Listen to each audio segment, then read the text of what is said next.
On December 1st, 2024, Cher opened up in an interview about her memories of Leon Russell, the singer-songwriter and session musician whose work influenced rock and pop musicians across generations. In that conversation, she shared a story about a recording session where Russell showed up visibly intoxicated and, despite the situation, ended up cracking up everyone in the room with his unexpected behavior. And we just decorated the house. We had kids that are really cute, and I have a little friend, a close friend, Slash, who's my boyfriend's son, who's really, really cute. I didn't play on any Ray Charles records. Didn't play on any Mancini records. What did the Queen of Pop have to say about one of rock's most influential yet enigmatic figures? The answer might surprise you. This is one conversation worth hearing. So, let's dive in. Before we get to Cher's thoughts, it's worth looking at Leon Russell's early life and musical journey. Claude Russell Bridges was born on April 2, 1942, already facing challenges from the start. He was the second son of John and Hester Bridges. His mother remembered that he didn't speak until relatively late, and when he finally did, his first words were anything but ordinary. "What's the matter, little birdie? You cry?" he asked, watching birds outside. Hester was astonished. She had never heard him speak before. But delayed speech was only one of the things that made young Claude different. He had been born with a spinal injury affecting his second and third vertebrae, leaving him with a mild form of cerebral palsy. His right side, particularly his hand, was impaired. 3 fingers on his right hand didn't function properly, forcing him to rely heavily on his left. Those limitations would shape his music in ways no one could have imagined. Claude later admitted, "My chops have always been weak." The injury forced him to create a unique piano style. Without the strength to play conventionally, he found his own voice on the keys. Despite the physical challenges, his passion for music was clear from an early age. Both parents played the upright piano, and by age 4, he surprised his mother by picking out the church hymn, "Trust and Obey," by ear. Soon after, he began formal piano lessons, traveling nearly 38 miles to a nearby town. But his talents didn't stop with piano. He also learned the alto saxophone, cornet, and baritone horn. By 5th grade, his skills impressed the high school band director enough for him to join the marching band. Even as a child, music seemed to flow naturally from him. Not all of his musical goals were easy. Claude spent nearly 10 years studying classical music, only to realize that his hands would never allow him to play it the way he wanted. It was too complicated, he admitted. Instead, he developed methods to imitate classical techniques while creating something new. Music became an outlet for the frustration he felt with his body. He said, "I felt like the world had cheated me," yet he also knew music had saved him. Without those physical limitations, he might have ended up as just another small-town insurance agent or ex-football player. By his teenage years, music dominated his life. At 15, he recorded his first song, "Joe Baby," with a classmate, David Gates. Though Tulsa was home, his ambitions reached further. Performing underage in local clubs with his band, the Starlighters, he used a fake ID and adopted the name Leon Russell, a name that would stick through countless late-night gigs. He balanced school by day and performances by night, often exhausted. "I slept in English a lot," he admitted, "but the music made it worthwhile." After high school, the road called. Jerry Lee Lewis invited Leon to tour with him, and college was left behind. "I figured this was my chance to eat in a lot of restaurants and travel around," he recalled. Life had been tough, but music offered an escape. Arriving in Los Angeles didn't solve everything. Strict liquor laws limited venues, and Leon often struggled to find food. California wasn't the promised land he imagined, But he didn't quit. Instead, he honed his skills further, studying guitar with James Burton and taking work as a session musician. Those years in the studio were transformative. Leon played with everyone: Jan and Dean, Ricky Nelson, George Harrison, even Barbra Streisand. He often stayed in the background, but added his touch to countless hits. Still, he knew he wasn't meant to remain unseen. Leon wasn't limited to one style. He played rock, blues, gospel, bluegrass, anything that inspired him. His hardships shaped his music, giving it a depth that few could match. Through every obstacle, he transformed struggle into melody. In March 1970, Joe Cocker faced a critical situation. U.S. immigration required that he perform immediately or risk deportation. Some reports suggest there were even threats to his safety if he didn't comply. Pressed for time, Cocker turned to Leon Russell to assemble a band for a 48-date tour with barely a week to prepare. It was an almost impossible task. Leon scrambled, auditioning and rehearsing musicians at breakneck speed. The result was Mad Dogs and Englishmen, a whirlwind of energy and music that became a defining moment in rock history. Russell was given the job of putting together a 10-piece band and forming the Space Choir, a group of 10 backup singers. Amid the chaos, Russell took charge. Cocker was too deep into drugs to lead or focus. When Russell asked if the music sounded right, Cocker replied, "It never sounds right to me." Unsure how to respond, Russell decided to take control. "I'll just do whatever I want," he thought. And that's exactly what he did. He recruited musicians from Delaney and Bonnie Bramlett's band and put together a tour that was electric and raw. Claudia Lanier, a singer on the tour, remembered how Russell had a rare talent. He could merge white gospel with black gospel in a way that felt entirely new. Watching the Mad Dogs and Englishmen concert film, Elton John noticed what others might have missed. "Joe was an amazing singer, but it was Leon's band," he said. Russell's authority over the music was clear, and his stage presence was massive. Dressed in a thrift store basketball jersey and a top hat, he knew how to command attention. "I'm an actor," he said. "I was just trying to make a show." Behind the scenes, Russell was also working on his 1970 solo album, Leon Russell.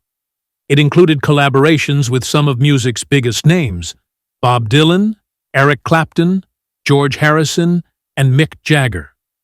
The album gave us 2 tracks that would become classics: A Song for You and Delta Lady. These songs were more than music. They were personal confessions. A Song for You, written in just 10 minutes, came straight from Russell's soul. "It was like it came from another place," he said, amazed at how quickly it flowed. That song would later be covered by more than 40 artists, including Ray Charles and the Carpenters. Charles's version even earned him a Grammy in 1994. The song had grown beyond Russell. It had a life of its own. Delta Lady, meanwhile, was first brought to life by Joe Cocker during the Mad Dogs and Englishmen tour. It spoke of longing and love, and while Cocker adjusted some lyrics, Russell's spirit remained intact. The song became a hit, carrying a quiet, emotional weight. In the 1970s, Russell was everywhere. He played piano on Dave Mason's Alone Together and had his first hit with The Letter, performed by Cocker. That same year, he shared the stage with Elton John at Fillmore East. It was clear Russell was stepping out of the sideman role. He was becoming a star. His concerts were spontaneous, raw, and honest, reflecting his personality. In 1971, George Harrison invited Russell to perform at the Concert for Bangladesh. It marked a turning point. Russell played piano, sang harmonies, and even handled bass, alongside Harrison and Bob Dylan.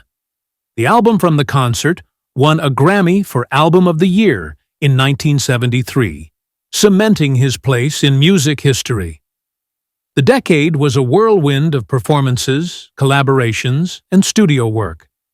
Russell released Leon Russell and the Shelter People, earning his first gold album. He worked with blues legend Freddie King and explored country music under the name Hank Wilson. Russell never stayed in one lane. He thrived in multiple genres. Over time, Russell built more than just a music career. He bought properties in Oklahoma, including the Church Studio, where legends like Willie Nelson and Eric Clapton recorded. One of the more intriguing chapters of his life was the documentary A Poem is a Naked Person. He disliked it so much that it stayed unreleased for 40 years before he finally allowed it to be seen. Hank Wilson, his country alter ego, was born on a road trip inspired by truck stop tapes.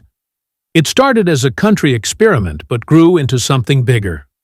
The 1973 album Hank Wilson's Back Volume 1 became a hit, and the first track, Roll in My Sweet Baby's Arms, achieved minor success, a cheerful interlude in a career filled with intense moments. Russell's impact went beyond performance and recording. He shaped the sound of the Gap Band and contributed to the creation of Lynn drum machines. His ideas about rhythm and swing influenced the way music was made. He was always looking forward, constantly finding ways to leave his mark. In the 1980s, Russell's path had both highs and lows. He collaborated with artists like Aretha Franklin for ABC's We Belong Together campaign, reflecting the changing media landscape. Despite appearing on screens across America, he remained devoted to live performance. Touring became essential, and he spent the early part of the decade on the road with Newgrass Revival. This unusual combination blurred the line between country and rock, once again showing Russell's ability to innovate. On May 1, 1982, Russell took the stage at Joe Ely's third annual Tornado Jam in Texas. The crowd numbered 25,000, with artists like Joan Jett and the Crickets sharing the lineup. Yet, no matter the size of the audience or the stage, Russell played as if everything depended on that moment. That was his way, the only way he knew how to perform. Even with a grueling schedule, Russell continued releasing music, adapting even as the industry shifted around him. In 1984, he returned to his country alter ego with Hank Wilson. Volume 2, blending honky-tonk and gospel in his signature style. Soon after, he followed it up with Solid State, a blues-infused album recorded in Tennessee. True to form, Russell moved effortlessly between genres, always chasing sounds that others couldn't define. By 1985, he was back on the road, refusing to rest despite years of non-stop touring. That same year, he released Best of Leon Russell, A Song for You, revisiting the highlights of his storied career. Even while celebrating past hits, Russell continued pushing forward. His tours alongside Edgar Winter lit up stages across the U.S. and Canada, with Winter's wild energy complementing Russell's steady, soulful performance. Together, they created shows that resonated deeply with fans. In the 1990s, Russell continued to create, though with a quieter approach. He revisited older songs, adding new dimensions to familiar melodies. In 1991, with help from Bruce Hornsby, he released Anything Can Happen. It was a comeback of sorts, though Russell never sought the spotlight. He was content letting his music speak for itself. The mid-90s saw a more reflective side of Russell emerge. He founded his own record label and released Hymns of Christmas, an instrumental album that felt like a tribute to his gospel roots. Yet even while looking back, the past lingered. In 1998, he revived Hank Wilson once again with Legend in My Time, Hank Wilson Volume 3, an album carrying the weight of lost years and fading dreams. By the 2000s, Russell had faded from mainstream attention, but his music still resonated with those who followed him. He performed at festivals, small venues, and large stages alike, always with the same intensity. He was no longer chasing fame, he was chasing music itself. As time passed, his health began to decline. In the 2000s, his career took a sudden turn when Elton John, who had once opened for him, invited him to collaborate. Their album, The Union, released in 2010, brought new energy to Russell's later years. Despite battling illness, he poured everything into the project, which became his 6th gold record. It proved that even after decades, Russell still had music in his soul. During his final years, performing became more physically demanding. The piano keys felt heavier, and the stage seemed harder to manage.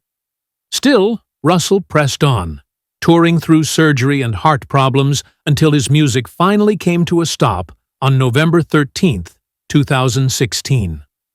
Russell had a strong bond with the members of the Wrecking Crew, and in a reunion interview, Cher shared her memories of him. She described him as quiet and reserved. Leon never said boo to anybody. He'd just come in, play his piano, and that was it, she said. She recalled one particular session when he showed up completely drunk. I mean, so drunk, she emphasized. For the first time, he was talking while playing, a rare sight. Everyone around him watched in disbelief. Cher laughed, remembering how unexpectedly funny he was, and how the entire room erupted in laughter until Philip, leading the session, managed to bring things back under control. Cher also recalled the look Philip gave Leon and asked, "Leon, have you ever heard of the word respect?" That's when the unforgettable moment happened. Still drunk, Leon jumped onto the piano and yelled, "Philip, have you ever heard of the word fuck how you?" That was it. Everyone completely lost it. People were rolling on the floor, laughing until they cried. Cher remembered it took about 30 minutes for everyone to calm down, still laughing in disbelief. Then Lou McCreary, the trombonist, shared a different side of Leon.